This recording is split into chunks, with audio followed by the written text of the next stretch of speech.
Oke, halo rekan-rekan traders ya. Kita jumpa lagi. Pada video kali ini pembahasannya adalah tentang weekly uptrend ya. Kita akan membahas emiten-emiten, beberapa emiten yang secara weekly uptrend. Nah, tentunya saya tidak akan bahas banyak emiten karena emiten-emiten yang sedang dalam kondisi uptrend sudah dibahas pada minggu-minggu sebelumnya. Jadi mungkin kali ini saya akan membahas tambahan-tambahan ya, beberapa emiten-emiten baru yang secara weekly uptrend ya, seperti itu. Jadi kalau kita bahas semua emiten yang secara weekly uptrend itu akan sangat banyak sekali kalau dalam satu video. Jadi kalau yang lain Anda bisa lihat di video sebelumnya ya. Oke, kita mulai saja dengan emiten yang pertama yaitu BMTR. BMTR memang secara weekly kelihatannya uptrend, tapi ada sedikit problem ya. Nah, kalau Anda lihat segini. Nah, di area sini ya, di kisaran harga 320, 326 ya, sampai 320 sampai 330 ini ada area yang tadinya support ya di tahun kemarin menjadi support, sorry, di tahun 2019 jadi support, kemudian dijebol pada awal 2020, lalu sampai dengan sekarang belum mampu dilewati. Jadi bisa dibilang itu area yang perlu kita waspadai ya. Sedangkan support kalau kita bikin trend line seperti ini secara weekly jelas ya higher low. Kalau kita lihat ini higher low. Tinggal pertanyaannya mampu nggak lewat nih ya. Secara weekly dia close di atas 320 330. Kalau kita lihat di sini dalam beberapa minggu terakhir volumenya mengering ya, kecil sekali. Tapi bisa saja justru yang seperti ini, kalau Anda perhatikan seperti sebelumnya ya, di saat volumenya mengering, ya kalau Anda perhatikan di sini ini kan mengecil ya volumenya, kering, tiba-tiba terjadi kenaikan. Nah, sama. Beberapa minggu terakhir volumenya juga mengecil, mengering. Nah, seperti yang sudah sering saya sampaikan bahwa kalau dalam keadaan konsolidasi ataupun pullback, itu kita mengharapkan volumenya mengering, mengecil. Seperti itu. Itu bagus. Menandakan seller tidak lagi dalam kondisi yang menguasai arena pertempuran. Jadi sellernya udah kurang kuat karena dia tidak bisa jual dengan volume yang besar, sedangkan harga bertahan. Seperti itu. Ya. Yang pertama adalah BMTR, yang kedua adalah ESA. ESA sekali lagi masih dalam kondisi konsolidasi di sini. Anda bisa lihat kemudian pada saat konsolidasi volumenya pun kecil ya. Anda bisa lihat di sini. Tidak sebesar waktu dia naik. Boom. Jadi ini ciri-ciri yang cukup bagus. Kemudian ada masalah di sini yaitu resistnya. Anda bisa lihat ini ya. Ini area resist dari 400 sampai 440 kalau nggak salah, ini adalah ada resist di situ. Jadi itulah kondisi-kondisi yang harus Anda perhatikan. Hanya saja jelas terlihat bahwa saham ini secara medium uptrend, namun short termnya ya beberapa minggu terakhir terjadi konsolidasi. Apakah konsolidasi ini akan sebagai pijakan untuk bergerak naik lagi, melanjutkan uptrendnya? Kita tidak tahu. Yang jelas kita menunggu tanda-tanda bahwa dia akan mau melanjutkan kenaikan. Kalau sekarang ini tanda-tandanya cuma kita baca adalah konsolidasi. Ya, bisa saja Anda spekulatif buy, Anda beli dengan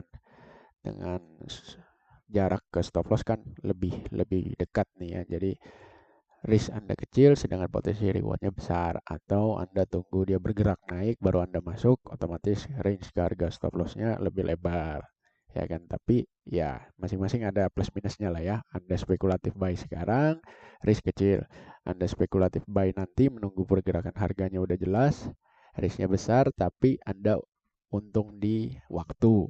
Kalau beli sekarang belum tentu dia akan dalam waktu dekat dia bergerak, tapi untung di secara risk dia kecil. Seperti itu karena jarak harga buy dengan stop loss lebih dekat. Ya.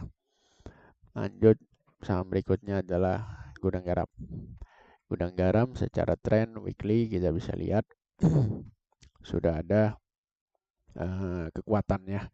Artinya Anda bisa lihat naiknya harga sebesar ini disertai juga dengan volume yang secara 3 mingguan ini besar nih. Ya, nah sekali lagi Anda lihat di sini volume sebelum kenaikan terjadi, Anda bisa lihat nih, kecil. Ya, volumenya mengecil. Walaupun harganya turun, tapi volumenya mengecil secara mingguan. Lalu naik dengan volume yang besar. Ini jelas kalau volume sebesar ini bukan retail yang tarik ya. Ini institusi, big player yang narik. Seperti itu. Ya, saya sih berharap dia bisa nutup gap ini ya. Saya berharapnya seperti itu. Kalaupun nggak nutup gap ya saya juga udah nggak ada beban tuh, modalnya juga modal bawah. Ya kan kalau saya begitu. Yang jelas saya ingin menyampaikan bahwa secara weekly ini GGRM ada kekuatan ya. Secara short term dia uptrend. Wajar kalau konsolidasi satu minggu ini ya terjadi pullback, wajar setelah kenaikan yang begitu besar. Tapi kalau kita ibaratnya, kenapa saya bilang wajar ya, tarik aja Fibonacci-nya. Simpel-simpelnya begitu. Ya, tarik aja Fibonacci-nya, misalnya begini kita tarik. Nah, ini pullback ini tidak close di bawah Fibo 50 ataupun 61,8. Jadi merupakan pullback yang masih tergolong sehat. Ya, seperti itu. Untuk gudang garam. Lanjut, yang terakhir adalah SMA. Ya, SMA secara weekly seperti yang kita udah bahas di minggu sebelumnya dan terjadi pembalikan. Ya, pembalikan. Kita bilang bahwa ini sebenarnya sudah sangat bagus ciri-cirinya, bahwa dia akan bergerak dengan tren yang baru, tidak lagi downtrend seperti dari 2014 sampai 2020.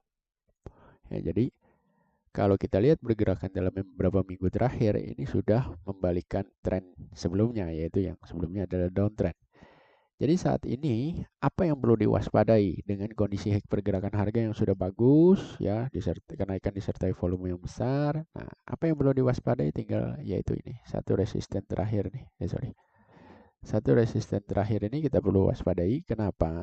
Simpelnya Anda bisa lihat di sini 1 2 3 4 5 6 minggu dia mencoba untuk melewati 2500. Sulit. Nah, nanti kita lihat nih. Apakah dia mampu close di atas 2500? Jika iya jawabannya maka saya yakin bahwa kans untuk bisa kembali ke harga 3.500 ataupun 4.000 itu hanya masalah waktu ya. Hanya masalah waktu saja. Seperti itu. Kalau dia bisa tutup di atas 2.500. Ya. Jadi itulah update tentang beberapa emiten yang uptrend pada minggu ini. Semoga bisa menjadi bahan referensi bagi Anda untuk menyusun watchlist trading Anda di minggu depan. Ya, di mana weekly uptrend minggu ini saya hanya bahas 4 emiten BMT, Resa, Gudang Garam, di mana emiten-emiten uptrend lainnya sudah dibahas pada video-video yang sebelumnya, ya minggu kemarin dan 2 minggu lalu. Jadi kalau mau dilihat silahkan, tinggal dilanjutkan. Yang jelas kalau secara weekly itu dia tidak berubah-berubah setiap minggu ya, jarang ya kan. Kalau weekly uptrend ya lama. Jadi downtrend ke uptrend secara weekly itu butuh waktu yang lama. Beda dengan chart daily. Seperti itu. Oke, thank you for watching.